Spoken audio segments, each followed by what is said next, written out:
And like, what are the some of the things which can be ignored in small and micro caps?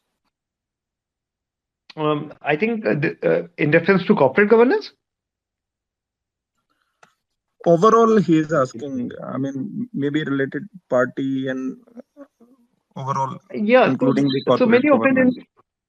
so many often small cap may there will be some issues or the other for sure. Matlab, that's why many often they remain cheap for a long period of time. What happens is that there will be some kind of forensic one will do and will come out with data key, this is wrong, that is wrong. And I've seen it so many times that when the company is small, बहुत से defects होते हैं, बहुत सी shortcomings होती हैं, but when they grow, if the business really becomes valuable, it grows to a certain point, all those things get taken care of.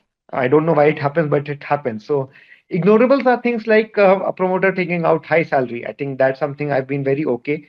Though I get furious, I feel bad about it. I want to write to the company and say that please change it. But I feel the other way of thinking is at least he's taking out money in a transparent manner. There are so many ways he'll take out money and you'll never come to know. And the other way to think is that the profit margins are even higher than what they are reporting because this gets expensed out. So you can ignore such kind of things maybe. Other things are like related party. What I think what is more important is if you come to know about these issues, then try to question them.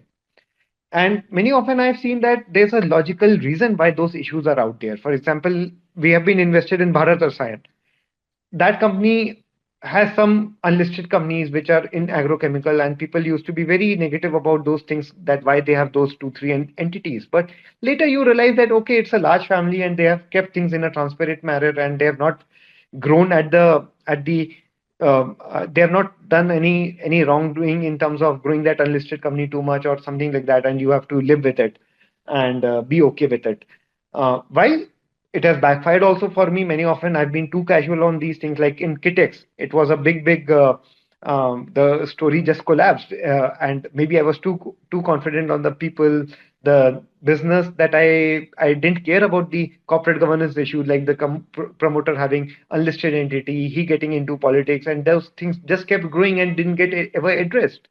So at some point, I think the general rule I have is that if a company is very cheap on numbers, if it is reporting good numbers, if that underlying thing is very good, then I'm okay to ignore these things because the odds of things working out is much more. But if a company is, if a stock is kind of very fancied, if it is trading at a high valuation and these things are there and they are not getting addressed, then maybe it's a very big red flag, and it's not right to ignore them because these are the things which blow up when the tide turns back. So this is a framework that I have been trying to adopt, and I don't know if this answers the question, but yeah.